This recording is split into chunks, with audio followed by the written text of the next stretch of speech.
Bonjour à tous et à toutes. Je vais démarrer le webinaire Revit MEP. Le thème, c'est famille complexe Revit MEP aujourd'hui. Je me présente, je suis Ginzeli, ingénieur application MEP et architecture. Je suis actuellement responsable du site Lyon. Je suis ingénieur civil architecte spécialisé en thermique dans un bâtiment, 5 ans d'expérience professionnelle, 4e année dans le service BIM chez Refesa.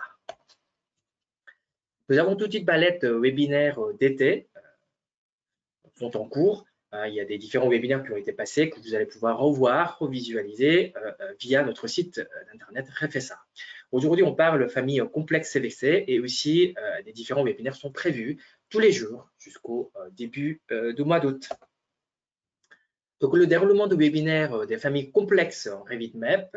Donc j'aborde dans un premier temps le sujet important sur les gabarits de famille Revit, les points de départ avancés ou épurés selon la nécessité.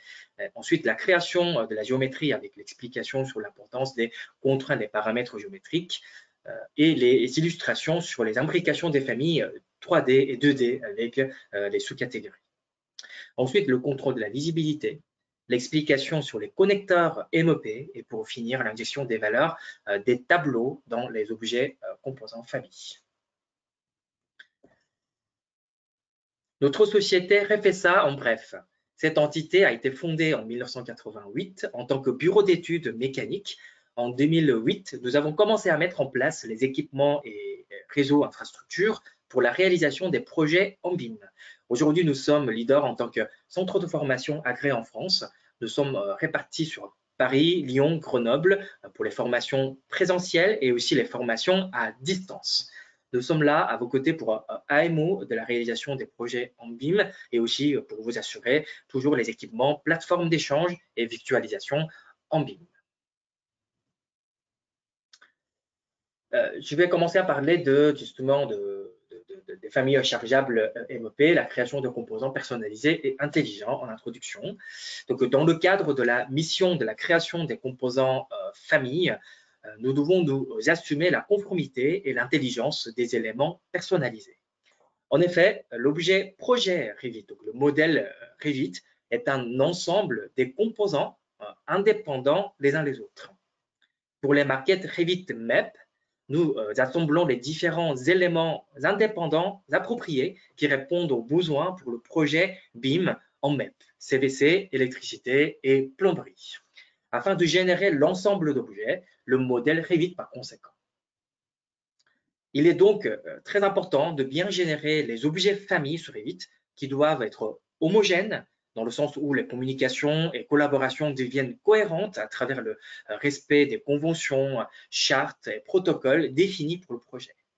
Nous devons être vigilants depuis le point de départ de la création et puis la modification et l'amélioration des objets familles existants et jusqu'à l'utilisation de ces familles en mode projet pour finaliser une maquette numérique MEP au conforme à la fois à la modélisation attendue et aussi la gestion des informations de la base de données en MEP.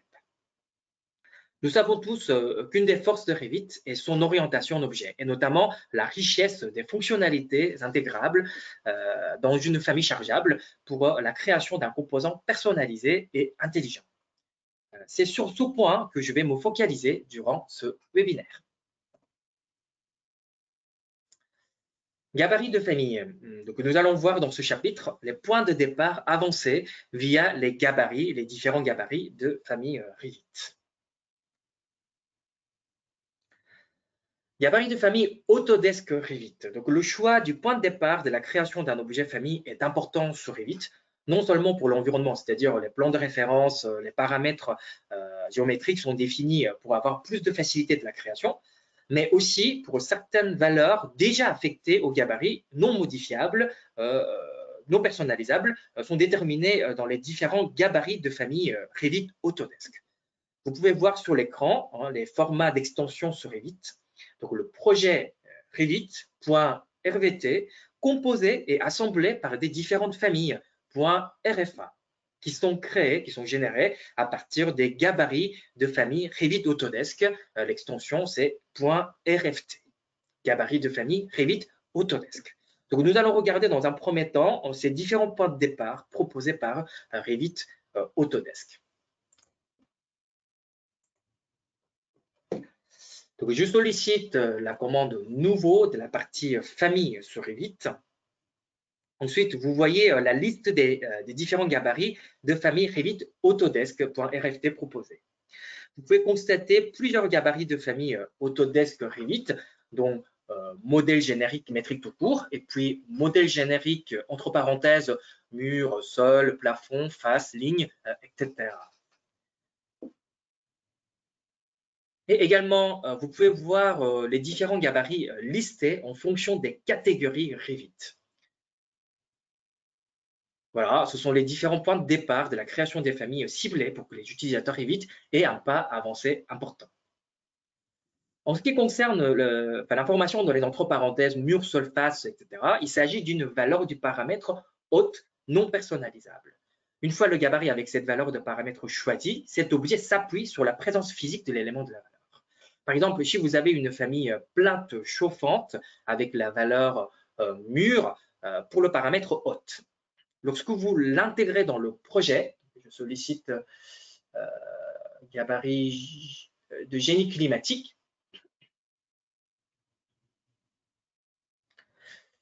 Ensuite, je charge dans le projet pour l'assemblement. Vous allez pouvoir constater que je ne peux pas positionner justement ces éléments parce qu'il manque justement un objet mur, la présence d'un mur. Donc, vous devez donc vous disposer un mur pour le positionnement de ce dernier. Je sollicite plainte chauffante intégrée. Voilà, c'est seulement après je peux positionner ce composant. C'est une contrainte très importante pour les MEP, car dans le cadre de la collaboration BIM niveau 2, vous lirez la maquette architecturale composée par des éléments architecturaux, dont les murs. Mais une fois cette maquette est liée, donc elle devient un bloc 3D dans le gabarit projet MEP. Vous n'avez donc pas de mur dans l'environnement projet où vous vous trouvez. Pour le positionnement, il faut un mur qui soit présent en fait dans cet environnement. Donc, vous n'allez pas systématiquement créer et modifier les murs en suivant les différentes versions de la maquette d'architecture et vous allez choisir plutôt les gabarits de famille plus flexibles, par exemple un gabarit de famille non hébergée, autrement dit libre. Donc, voici quelques exemples de gabarits de famille. Ce sera le modèle générique métrique tout court, le gabarit dit libre ou non hébergé, par exemple. Ce que vous voyez, comme il n'y a pas de valeur pour ce gabarit, modèle générique métrique tout court.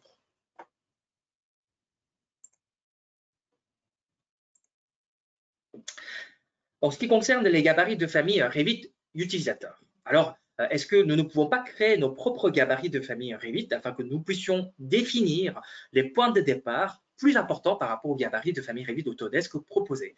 Par exemple, avec les paramètres de famille issus des paramètres partagés pour le type de projet, etc. Il est possible de faire justement une ou des avancées à partir des gabarits famille, gabarits de famille de base par Revit Autodesk pour le cadre de travail de la création soit plus compréhensible, épuré et structuré, par conséquent plus intelligent, qui nous permet de générer les familles similaires beaucoup plus rapidement et efficacement. Comme vous le voyez à l'écran, donc on a fait un pas important avec l'extension .rfa qui nous permet de générer des familles similaires comme vous voyez dans l'écran. Donc, à partir d'un gabarit modèle générique métrique tout court, je vais générer en fait les différents paramètres issus d'un fichier texte paramètres partagés. J'isole en fait ce paramètre dans le groupe données, paramètres du type, ainsi que les différents paramètres. Donc, ce genre de travail-là qui va nous permettre d'être plus serein, car la dénomination des paramètres a été faite et on n'a qu'à renseigner les valeurs correctement aux paramètres déjà établis et insérés. Voici le gabarit préparé avec les paramètres désignés. Sinon, nous pouvons très bien créer l'environnement de la création de base avec les plans de référence sur lesquels nous pouvons positionner les contraintes, par exemple les contraintes équidistantes, et puis aussi les paramètres géométriques.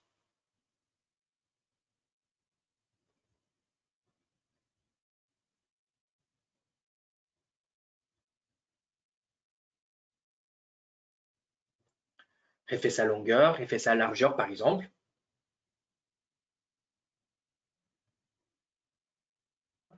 Ensuite, je peux éventuellement créer un plan de référence supplémentaire, positionner une cote.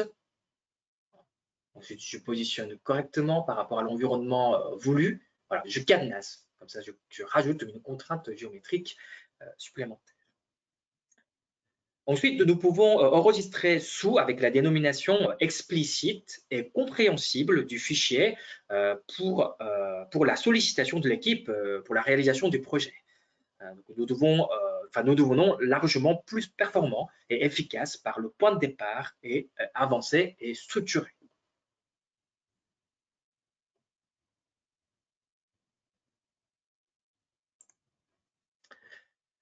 Je passe à la création de la géométrie en ce qui concerne le changement de la morphologie par contraintes et paramètres.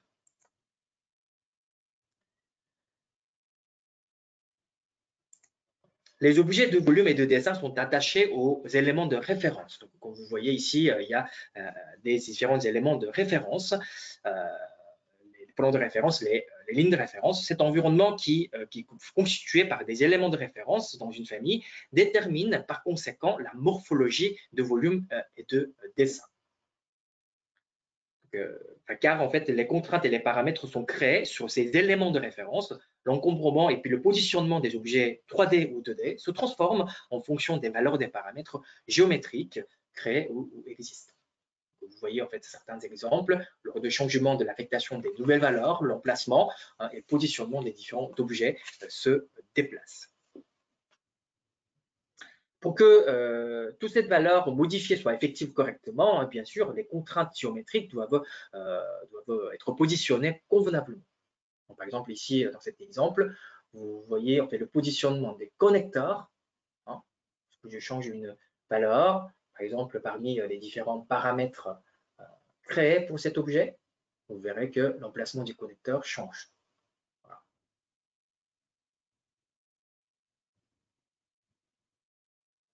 Ainsi que les différentes familles relatives au MEP, par exemple les nourrices, une vanne thermostatique, une vanne de retour, etc. Donc, ce sont des différents objets qui ont été créés par des valeurs spécifiques des fabricants, par exemple, ou les valeurs des paramètres par l'utilisateur si vous traitez des objets composants génériques. En ce qui concerne les connecteurs MEP, ces éléments contiennent leurs propres paramètres géométriques innés. Les largeurs et hauteurs pour rectangulaire, le diamètre pour circulaire, comme vous voyez. Étant donné que ces paramètres ne seront plus visibles en mode projet, puisque ces paramètres sont propres aux connecteurs dans la famille externe, nous devons créer en fait des paramètres géométriques d'utilisateur et les associer avec. C'est ainsi que nous pouvons renseigner ou modifier éventuellement les valeurs des paramètres en projet. Par exemple, le diamètre D, ça représente diamètre intérieur de ce connecteur.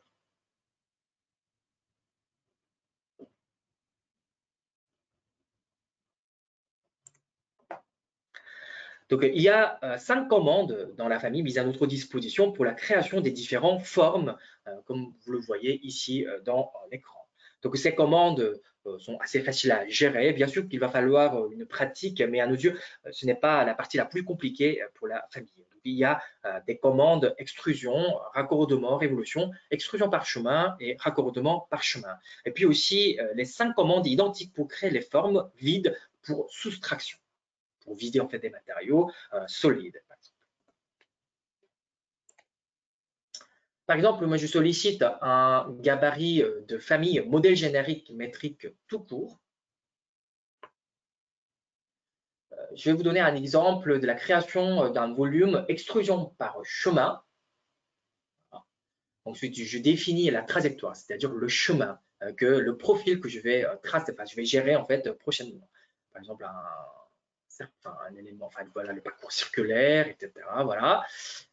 Une fois que le parcours qui est défini, je valide justement le chemin a été fait. Et aussi, vous constatez en fait le plan généré par rapport au plan médian du premier trait, où vous allez soit dessiner en fait le profil par vous-même, ou soit vous allez pouvoir dessiner d'une manière externe. Donc, vous voyez ici dans la vue 3D le plan qui est généré. Comme c'est difficile de pouvoir dessiner en fait les chemins, par exemple un circulaire, vous allez pouvoir très bien générer convenablement par rapport au point centre. Par contre, si vous voulez dessiner en fait un dessin profil d'une manière détaillée, ce sera assez limité si vous restez dans cet environnement. Alors, ce que je vais faire, je remonte dans ce volume. Au lieu de solliciter ça, je vais essayer d'intégrer justement un profil qui serait dessiné d'une manière externe et intégré dans cet environnement. Donc, pour ce faire, encore à nouveau, je sollicite un gabarit important qui est fonctionnel justement par rapport à ça. Profil métrique, par exemple, pour cet exemple. Donc, je suis dans un environnement différent. Je commence à tracer des différents profils avec les lignes. Voilà, un petit rectangulaire pour cet exemple. Je dessine un autre rectangulaire qui sera vide par conséquent dans l'objet 3D. Et puis, je charge en fait ce profil dans cette famille. Alors, du coup, vous allez pouvoir constater justement le dessin intégré là-dedans. Voici le résultat de cet objet. Bien sûr, à partir de justement ce dessin-là, vous allez pouvoir rajouter des paramètres et des contraintes pour que ce soit manipulable, objet par objet, enfin, en ce qui concerne l'encombrement de cet objet généré. Donc, on vient de voir justement une des parties, l'imbrication des familles, mais on va rentrer dans les détails. Donc, c'est important de créer justement la librairie enrichissante et structurée afin d'augmenter la productivité. Donc, je parle de la productivité, pourquoi?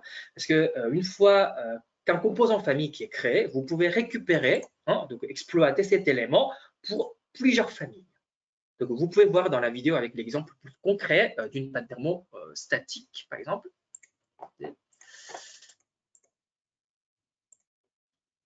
Donc, vous voyez sur Revit les trois types de radiateurs, par exemple. Là où vous allez mettre en fait la même vanne thermostatique. Donc, voici la vanne thermostatique à mettre en œuvre. Qu'est-ce qu'on fait justement dans les différents familles radiateurs que vous venez de constater? Vous remontez à cette famille d'une manière externe, c'est-à-dire que dans cet environnement dans l'environnement bloc famille, vous allez systématiquement charger en fait cette famille à imbriquer aux différents radiateurs. Donc, par exemple, j'imbrique dans cet radiateur. Vous allez voir dans la l'arborescence du projet, voilà, cet élément qui a été inséré là-dedans. Donc, une famille, ça peut être une petite librairie des différentes familles à imbriquer. Donc, je mets en œuvre dans l'environnement et puis je vais l'attacher par rapport à l'encombrement 3D de ces radiateurs. Dans une vue d'élévation, bien sûr, je vais mettre une altimétrie correcte. Pour ce faire, je vais dessiner un plan de référence. Donc voilà, je crée comme un niveau où les quadrillages, mais dans une famille correctement.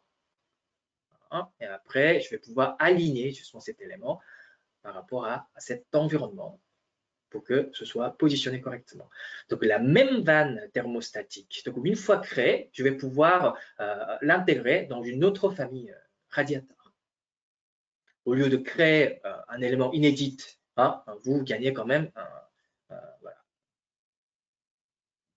La charge de travail comme d'une manière importante. Donc je fais la même chose pour le positionnement de cet élément imbriqué.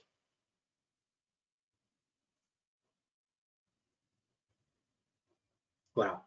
Donc c'est beaucoup plus efficace. Vous faites augmenter en fait la productivité de votre équipe en interne.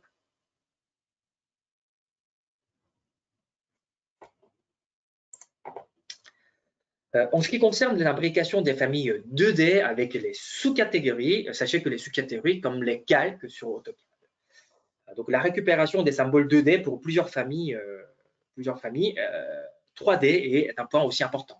Donc dans le cadre de la création des familles 2D, autrement dit les symboles MEP, par exemple, vous créerez avec les sous-catégories qui élargissent la possibilité de respect de la charte de graphique en projet. Une fois les sous-catégories créées, vous verrez l'enrichissement d'une catégorie dans remplacement, visibilité, graphisme en projet. C'est ce que vous voyez à l'écran à droite, l'affectation de la charte graphique en projet.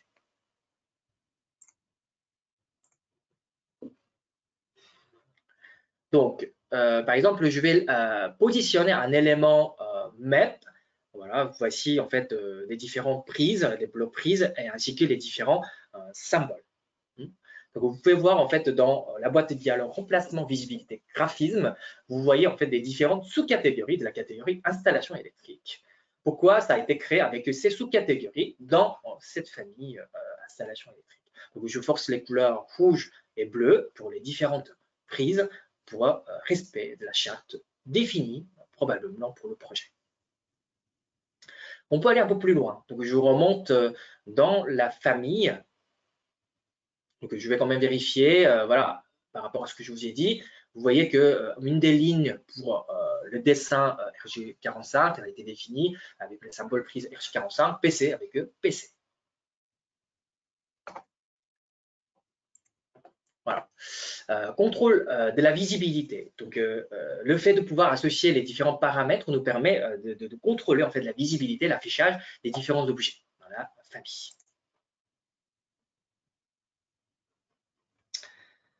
Donc ici, donc je reviens à cette famille-là. Donc tout ce qui est symbole 2D, je les sélectionne. Vous voyez ce paramètre inné visible à ce dessin. Donc je sollicite afin de associer au paramètre, autrement dit, lier les paramètres. Donc par conséquent, ce paramètre par l'utilisateur qui va déterminer l'affichage de l'élément concerné. Donc je crée un paramètre symbole 2D sous graphisme, en l'occurrence.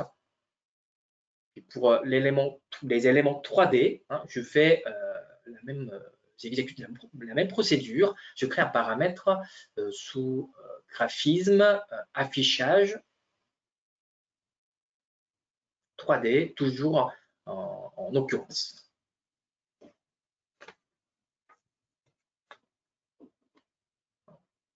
Donc, ce qui va nous permettre, en fait, dans notre projet, hein, une fois qu'on sélectionne cet objet, vous allez voir dans la palette propriétés les deux paramètres, symbole 2D et affichage 3D.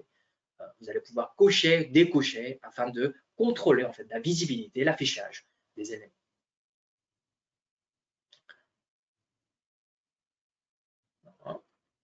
Donc, je vais remonter à nouveau à la famille pour aller un peu plus loin. Vous allez pouvoir entrer une formule pour que l'affichage entre les 2D et 3D soit dynamique dans votre projet. Vous voyez, si je coche par exemple l'affichage de symboles ou décoche symboles, ça fait jouer en fait justement l'activation ou désactivation de l'affichage de l'autre élément.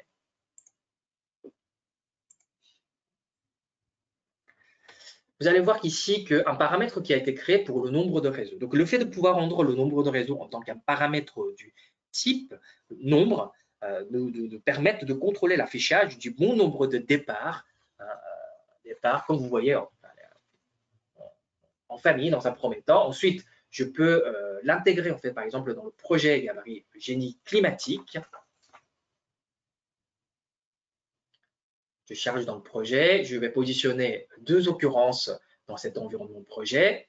Vous voyez ici dans la palette propriétés, ce paramètre nombre de départ, voilà, je clique, nombre de départ dans la palette propriétés, par exemple si je donne le nombre 5, le nombre par exemple 2 départs d'une nourrice par exemple, voilà, l'affichage avec le bon nombre en fonction de la conception que vous avez définie.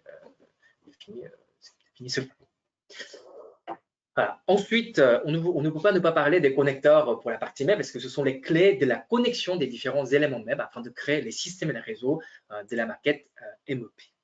Donc, il y a 5 types de connecteurs sur Revit. Connecteur électrique, connecteur de gaine pour aérolique, connecteur de canalisation pour hydraulique, etc. Connecteur de chemin de câble et connecteur de conduit électrique. Le rôle principal des connecteurs est d'assurer la connexion physique des éléments d'un même réseau. Et les connecteurs transmettent de l'information des gaines, canalisation et l'électricité de l'innervation dans un bâtiment d'un élément à un autre, notamment le débit et la taille pour les systèmes aéroliques et hydrauliques et les tensions, phases, charges de consommation et facteurs de demande cosfi pour les circuits électriques. Donc, vous voyez en fait les connecteurs positionnés dans une famille en bas, un connecteur positionné dans la famille. Finalement, justement, ces familles composant des connecteurs convenables vont créer les systèmes, les réseaux en projet Revit. Vous voyez aussi dans le navigateur de système des différents systèmes établis en fonction des connecteurs. Voici les exemples des paramètres de quelques connecteurs. Donc, par exemple, classification du système aérolique, soufflage, reprise, extraction d'air, etc., que vous allez pouvoir paramétrer. Et pour, par exemple, canalisation, il y aura eau chaude sanitaire, alimentation, retour hydraulique, raccord global et les divers systèmes contre les incendies pour les systèmes aéroliques aujourd'hui. Voilà. Un des paramètres importants, c'est morphologie de perte de charge pour CVC et puis canalisation. Donc, nous pouvons voir ce paramètre dans les familles de raccords classés en raccord de canalisation. Il vous sera possible de renseigner une méthode de perte de charge non définie, pas de perte de charge prise en compte pour le calcul. Coefficient K appliquera votre coefficient K à partir du tableau Hray, renseigné par vos propres soins, ou coefficient à partir du tableau, donc c'est une méthode de calcul qui serait faite par Revit tout seul. Donc en ce qui concerne l'information sur la perte de charge calculée sur Revit avec les tableaux Hray et K, vous pouvez revoir le webinaire passé, calcul de vitesse et perte de charge, Revit MEP, pour avoir l'ample d'informations. Pour la partie électricité, donc, vous avez les paramètres nombre de pôles, état du facteur de puissance, et facteur de puissance qui correspond au décalage de phase cos phi et la valeur de cos phi et indice de charge qui foisonne la charge de consommation du circuit. Donc vous venez de constater que tous ces paramètres au connecteur sont à notre disposition. On peut les corréler avec les valeurs de la configuration MEP en projet afin de générer les maquettes MEP, normée et puis cohérente. Je vais passer au chapitre suivant, la table de consultation, c'est-à-dire l'injection des valeurs prédéfinies par ingénieurs, fabricants et entrepreneurs dans les familles. Donc, dans le cadre de la création des familles chargeables, nous devons mettre en place les valeurs propres aux fabricants choisis, sélectionnés pour le projet après l'appel d'offres. Pour le chantier, c'est important, les valeurs normatives pour les paramètres désignés, etc. Toutes ces valeurs importantes à affecter aux paramètres des composants famille, nous pouvons soit recevoir les fiches de valeurs des intervenants ou des fabricants, ou soit créer les tables de valeurs par nous-mêmes. Si nous devons rentrer toutes ces valeurs, innombrables valeurs, manuellement, les fautes de frappe clavier pourraient arriver, ce qui résultera éventuellement un travail conséquent de la rectification après, sans parler de l'inefficacité de rentrer les valeurs manuellement pour beaucoup de paramètres que nous traitons dans les familles, comme vous savez. Cependant, n'oublions pas que nous sommes aujourd'hui au travail avec les outils numériques en BIM, c'est-à-dire les outils de la base de données. Donc, une fois que les tableaux de valeurs externes créés, respectant bien sûr les syntaxes, nous pouvons les intégrer, ces tableaux, afin que leurs valeurs soient assignées aux paramètres désignés dans les différents objets composants familles. Avec Autodesk Revit, qui est aujourd'hui le logiciel le plus répandu en BIM en France, nous permet d'injecter les valeurs des tables externes sous format CSV, séparateur point virgule, dans les différentes familles. Donc, dans cet exemple de la bouteille découplage, voilà, voici les différents paramètres de cette famille, donc diamètre extérieur des raccords et diamètre nominal DN. Donc, il n'est pas évident de retenir les valeurs de diamètre extérieur, l'encombrement réel de vos éléments en fonction de diamètres nominaux. Vous pouvez voir justement ici dans la formule D, le syntaxe size lookup, etc. En fait, ces syntaxes nous permettent d'effectivement d'injecter les valeurs dans la table de consultation au format d'extension CSV, point séparateur virgule, dont je viens de faire parler. Donc, regardons en détail justement dans ce fichier CSV.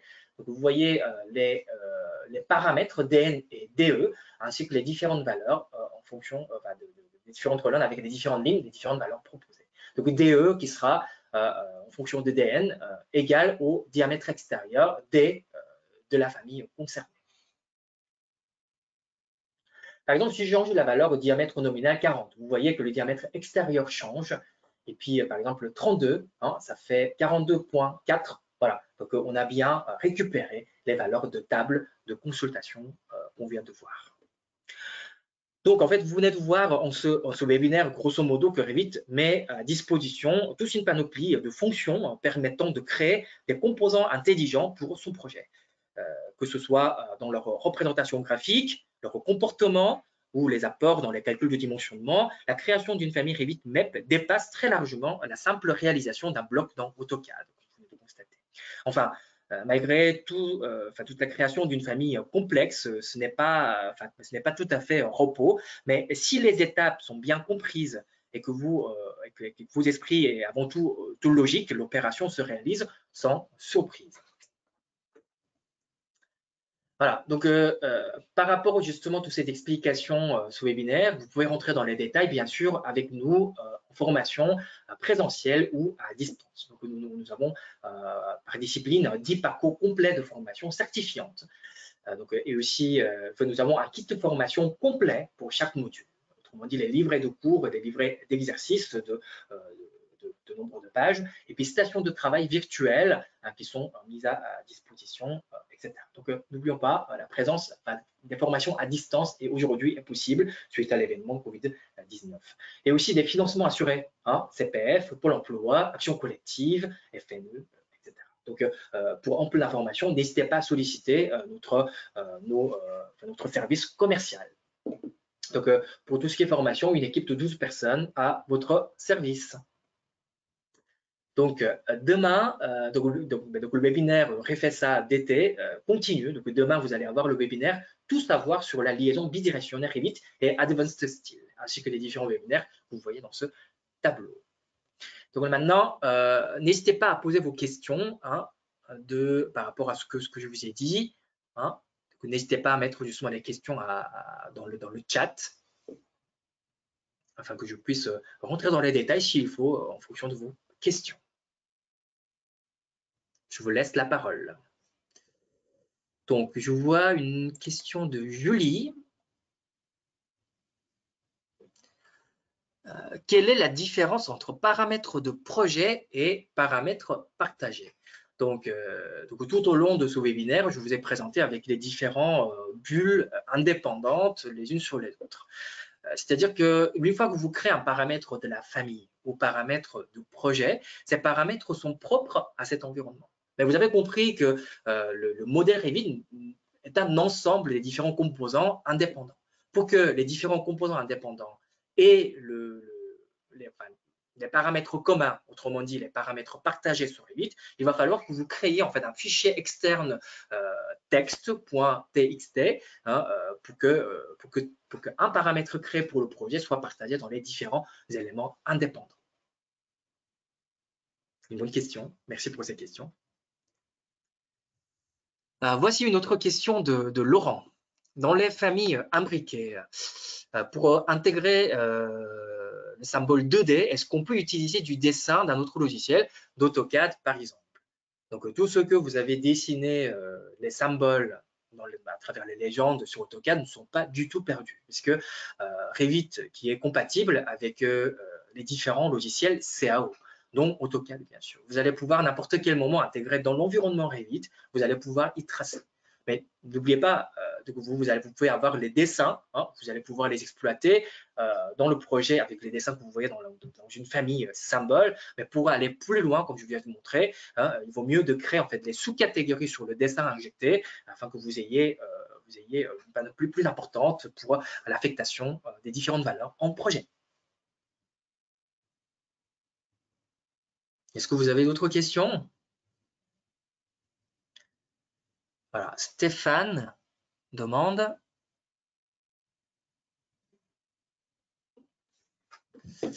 Est-ce que je peux importer un DWG 3D dans un gabarit de famille et le décomposer pour réaliser ma famille?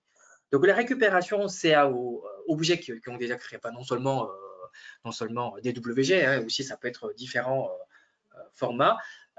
En gros, vous allez pouvoir injecter justement cet élément comme table de valeur que vous venez de voir dans une famille. Et ensuite, vous allez pouvoir très bien décomposer. Mais n'oubliez pas, vous allez toujours créer en fait des sous-catégories qui regroupent les différentes compositions du dessin DWG. Mais par contre, en fait, justement, ça peut être assez conséquent comme taille, parce que si un objet issu d'un logiciel très poussé mécanique, comme la morphologie pourrait être assez conséquent, pour une phase de conception, il se peut que ce ne serait pas approprié. Vous allez devoir personnaliser à partir de là. Mais c'est tout à fait possible hein, si vous avez des différents composés en CAO, en MA. Hein, à tout moment, vous allez pouvoir intégrer dans Projet Revit via les familles. Si j'ai des familles avec des unités anglo-saxonnes et que est-ce que je peux les utiliser dans Revit métrique. Donc tout ce qui est conversion en fait des différentes unités se fait tout seul. Donc c'est tout à fait possible que vous puissiez intégrer en fait les différents objets dans votre environnement métrique Revit.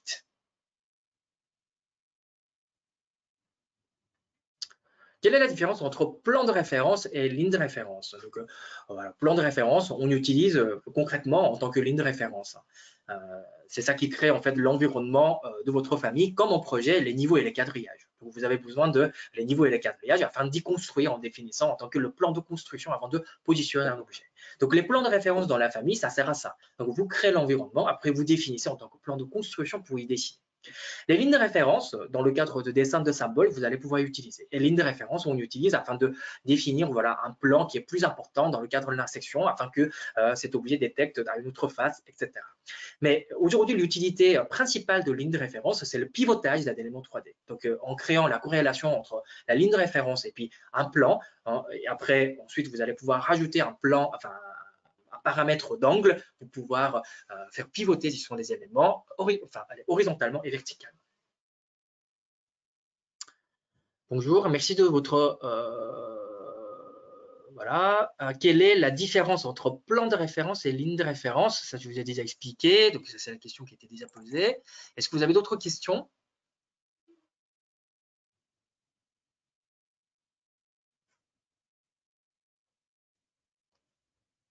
Gabarit métrique, souvent le plus utilisé. De toute façon, si vous êtes en France, c'est métrique. De toute façon, en fait, les gabarits de Revit métrique, enfin Revit Autodesk proposés, c'est métrique. Donc, le gabarit le plus sollicité pour les éléments 3D, ce sont les gabarits modèles génériques. Modèle générique, donc vous avez vu la différence entre modèle générique tout court et puis modèle générique avec les informations entre parenthèses. Sinon, les symboles, annotation générique, souvent sollicités, et aussi éléments détails qui est souvent sollicité en France. Faut-il avoir de l'expérience pour créer des familles Revit? Oui, bah, je dirais plutôt oui, parce que donc il y en a beaucoup de gens qui disent que, enfin pas mal de gens, enfin moins en moins, plus en plus, mais récupérer des familles faites par des fabricants, familles faites qui circulent sur Internet, on récupère pour la réalisation du projet. Mais c'est une mauvaise solution parce que comme ce qui est très important de traitement des différentes familles, c'est le comportement en fonction de l'orientation que les utilisateurs ont donnée. C'est-à-dire que si vous commencez à assembler la maquette Revit avec les différentes familles de logiques différentes, la dénomination des familles différentes, la maquette qui devient hétérogène, c'est très difficile à réorienter parce qu'une famille qui est faite pendant longtemps et une mise à jour qui a été faite durant quelques années, ça peut être très compliqué à personnaliser et épurer et structurer.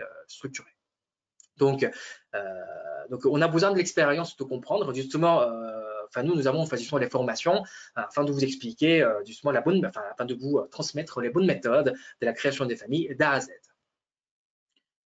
Une autre question de Fanny.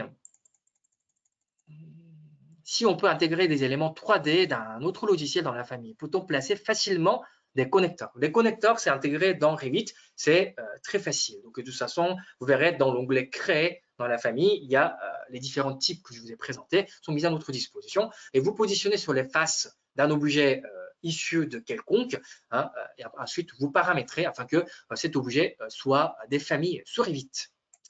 Voici une autre question de Laurent. Enfin, merci toutes vos questions, pour vos participations aussi. C'est très enrichissant vos questions. Dans les familles imbriquées, pour intégrer le symbole 2D, cette question-là, on avait déjà été cité. Ces questions-là, ça a été déjà cité. Par contre, c'était la même question que tout à l'heure. Donc, est-ce qu'on peut intégrer le symbole 2D? On peut utiliser un autre logiciel? Et bien justement, ça on peut, parce que Revit est compatible avec des différents dessins CAO.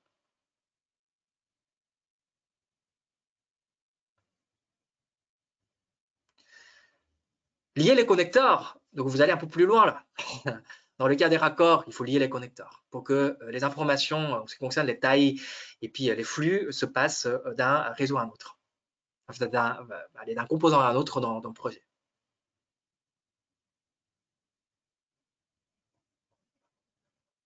Est-ce que vous avez d'autres questions?